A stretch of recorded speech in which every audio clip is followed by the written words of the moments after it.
Hello student, good morning. Shivaji group of institutions की इस online class में कक्षा 12 के सभी विद्यार्थियों का स्वागत है। बच्चों, सामान्य हिंदी के अंतर्गत आज मैं आपको रामधारी सिंह दिनकर द्वारा रचित अभिनव मनुष्य इस शीर्षक कविता का की व्याख्या पढ़ाऊंगी।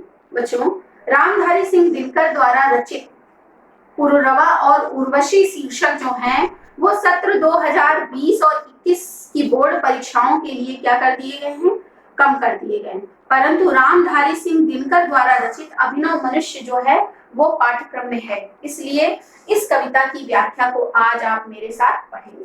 तो आप सभी अपनी हिंदी की पुस्तक, आप सभी बच्चे हिंदी की पुस्तक निकालकर अभिनव मनुष्य शीर्षक कविता निकालें और उसकी व्याख्या मेरे साथ पढ़ें। चलिए देखिए बच्चों, ये अभिनव मनुष्य शीर्षक नामक जो कविता है वो रामधारी सिंह दिनकर द्वारा रचित कुरुक्षेत्र इस काव्य संग्रह से ली गई है। ध्यान रखिएगा बच्चों, कभी कभी प्रश्न किया जा सकता है कि अभिनव मनुष्य कविता जो है रामधारी सिंह दिनकर द्वारा रचित किस काव्य संग्रह से ली गई है, तो आपका उत्तर क्या होना चाहिए, कुरुक्षेत्र। चलिए देखिए बच्चों, है बहुत बरसी धरित्री पर अमृत की धार, पर नहीं अब तक सुशीतल हो सका संसार। भोग लिप्सा आज भी लहरा रही उद्दाम, बह रही असहाय नर की भावना निष्काम। रामधारी सिंह दिनकर जो है वो प्रगतिवादी कवि हैं और यही सोच जो है यहाँ पर क्या हुई है, प्रकट हुई है। प्रस्तुत कविता में मनुष्य की असीम आवश्यकताओं का वर्णन करते हुए मनुष्य की प्रकृति पर विजय का क्या किया गया है, वर्णन किया गया है। क्या कहते हैं रामधारी सिंह दिनकर जी, है बहुत बरसी धरित्री पर अमृत की धार। धरित्री माने धरती पर।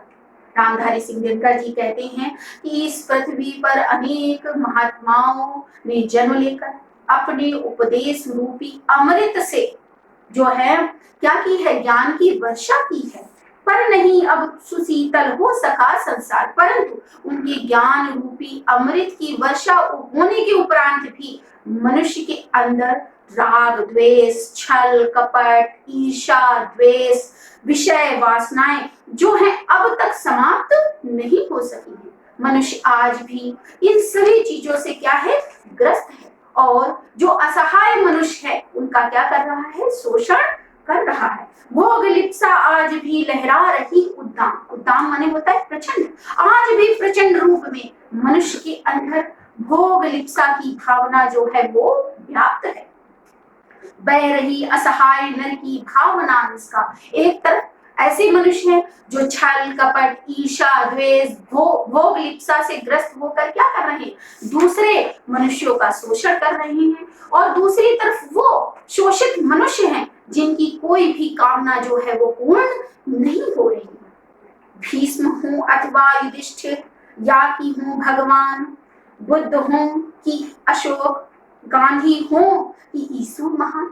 ये जितने भी नाम यहाँ दिनकर जी ने गिनाए हैं, चाहे भीष्म पितामह हो, चाहे धर्मराज युधिष्ठिर हो, चाहे स्वयं भगवान हो, गौतम बुद्ध हो या अशोक हो, गांधी जी हो या ईसा मसीह हो, सिर झुका सबको सभी को श्रेष्ठ निज से मान। मनुष्य क्या करता है, इन सभी को सिर झुकाकर इनके आदर्शों को जो है मानता हुआ इन्हें अपने से श्रेष्ठ मान रहा है। परंतु श्रेष्ठ तो मान रहा है, पर कैसे, मात्रवाचिक ही उन्हें देता हुआ सम्मान, किंतु वाणी के द्वारा ही उन्हें क्या देता है, उनके आदर्शों को, उनके जो है बताए रास्ते को श्रेष्ठ बताता हुआ उन्हें सम्मान देता है, ना कि उनको कार्य रूप में परिणत करके जो है उनको सम्मानित कर रहा है। कहने का अभिप्राय कि उसकी कथनी और करनी में क्या आ गया है, अंतर आ गया है। केवल कथन के द्वारा वो इन ऊंचे आदर्शों का वर्णन तो करता है, परंतु कार्यों के द्वारा उन्हें अपने चरित्र पर धारण नहीं करता। दग्ध कर पर माने दूसरे को, अपने सुख सुविधाओं के लिए, अपने भोग विलास के लिए वो क्या करता है, दग्ध माने पीड़ित करता है, पर माने दूसरों को पीड़ित करता है। स्वयं भी भोगता दुखता, मनुष्य जब दूसरों को पीड़ित करता है तो उसके प्रभाव के परिणाम स्वरूप वह भी दुख और कष्ट से कहीं ना कहीं पीड़ित होकर दुख भोग रहा है। जा रहा मानो चला अब भी पुरानी राह, आज भी मनुष्य इतना सब कुछ होने के उपरांत जो अमृत रूपी महापुरुषों के उपदेश रूपी अमृत की वर्षा होने के उपरांत भी आज भी मनुष्य उसी पुराने ढर्रे पर, उसी पुरानी राह पर चला आ रहा है, जहां पर वह आज भी मनुष्य के द्वारा ही क्या हो रहा है, शोषित हो रहा है। आज की दुनिया विचित्र नवीन, आगे जो है दिनकर जी कहते हैं कि आज की ये जो दुनिया है ये विचित्र है, विचित्र माने अनोखी है, और नवीन माने नई है। आज की ये जो विचित्र अनोखी नई वैज्ञानिक दुनिया है, प्रकृति पर सर्वत्र विजयी पुरुष आसीन। आज प्रकृति पर मनुष्य ने क्या कर ली है, हर जगह विजय प्राप्त कर ली है। वैज्ञानिक प्रगति के कारण मनुष्य ने प्रकृति पर सर्वत्र विजय प्राप्त कर ली है बंधे नर के करों में वारी विद्युत भार। आज मनुष्य के हाथों में वारी माने जल, विद्युत माने बिजली, और भाप वाष्प सभी क्या हो गए हैं, बन गए। आज मनुष्य के हाथों में जल, विद्युत और भाप की शक्ति जो है वो सीमित हो गई। हुक्म पर चढ़ता उतरता है पवन का ताप, और पवन का जो ताप है वो मनुष्य के आदेश पर क्या होता है, चढ़ता है और उतरता है, अर्थात ज्यादा होता है और कम होता है नहीं बाकी कहीं व्यवधान। आज मनुष्य के मार्ग में, आज मनुष्य की वैज्ञानिक प्रगति के मार्ग में कहीं भी बाधाएं नहीं है। शीश पर आदेश कर अवधार प्रकृति के सब तत्व करते मनुष्य के कारण। आज मनुष्य के आदेशों को सिर पर धारण करके प्रकृति के सभी तत्व जो हैं मनुष्य के कार्यों को कर रहे हैं। मानते हैं हुक्म मानव का महावरुणेश, वरुणेश माने पवन देवता। मनुष्य का आदेश जो है आज पवन देवता भी क्या करने लगे हैं, मानने लगे हैं। और करता शब्द गुण अंबर वहन संदेश, और मनुष्य के शब्दों के गुण को जो है आकाश क्या करने लगा, वहन करने लगा है।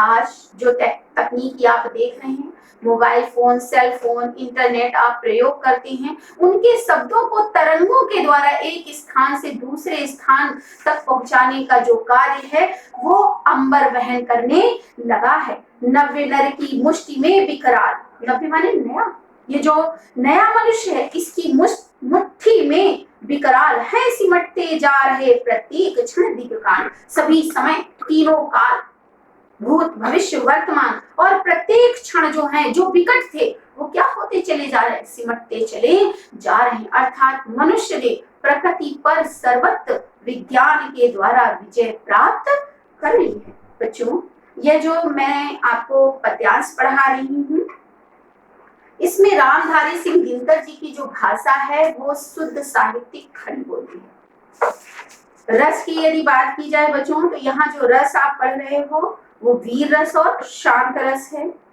इसके साथ ही बच्चों तुकांत कविता है। अलंकार की यदि बात की जाए तो जैसे बहुत बरसी, धार, संसार, उद्दाम, निष्काम, यहाँ अनुप्रास अलंकार है, दृष्टांत अलंकार है, रूपक अलंकार है। इसके साथ ही बच्चों यहाँ पर जो शैली है वो कौन सी है, प्रबंधात्मक शैली है। गुण की बात की जाए तो ओज और प्रसाद क्या है, गुण है। तो बच्चों आपको समझ में आ रहा होगा। एक पैराग्राफ और देख लीजिए। जिसका गगन में जा रहा है यान, कांपते जिसके करों को देख कर मान। यह मनुष्य जिसने आज इतनी वैज्ञानिक प्रगति कर ली है, उसका आकाश में क्या चला जा रहा है, यान जा रहा है, जो उसकी वैज्ञानिक प्रगति का शंखनाद कर रहा है। कांपते जिसके करों को देख कर परमाणु, आज परमाणु जो है मनुष्य के हाथों को देखकर कांपने लगते हैं। क्यों कांपने लगते हैं कि पता नहीं मनुष्य हमारा प्रयोग करके कैसी विध्वंसक चीज का निर्माण कर ले। खोलकर अपना हृदय गिर सिंधु भू आकाश, है सुना जिसको चुके निज गुहतम इतिहास। आज मनुष्य को के समक्ष पर्वत, सागर, पृथ्वी और आकाश अपने छिपे हुए रहस्यों को प्रकट कर चुके हैं। खुल गए पर्दे, रहा अब क्या यहाँ आगे। आज मनुष्य के लिए सारे रहस्यों पर जो पड़े हुए पर्दे हैं वो खुल गए हैं। आज मनुष्य के लिए कुछ भी ऐसा नहीं जो उसे ज्ञात ना हो, किंतु नर को चाहिए निज विघ्न कुछ दुर्जे। परंतु मनुष्य की प्रवृत्ति ऐसी है कि उसे कुछ ऐसा चाहिए जिस पर वो कठिनता से विजय प्राप्त कर सके। ऐसी कुछ बाधाएं चाहिए जिस पर वो कठिनता से विजय पाए। सोचने को और करने को नया संघर्ष, उसे सोचने के लिए और करने के लिए नया क्या चाहिए, संघर्ष चाहिए। नव विजय का क्षेत्र पाने को नया उत्कर्ष, उसे नया विजय का क्षेत्र चाहिए और नया उन्नति का शिखर चाहिए, क्योंकि मनुष्य की आकांक्षाएं जो हैं वो असीम है, जो कभी भी संतुष्टि का अनुभव नहीं करती। एक जो है कठिनाई पर जब वो विजय प्राप्त कर लेता है तो वो कठिनाई उसके लिए कठिनाई नहीं रह जाती और उसे अन्य किसी कठिनाई की क्या पड़ती है, आवश्यकता प्रतीत होने लगती है, जिस पर वो कठिनता से विजय प्राप्त कर सके। तो बच्चों, मुझे आशा है कि आपको ये जो मैंने आज पद्यांश पढ़ाया वो समझ में आया होगा।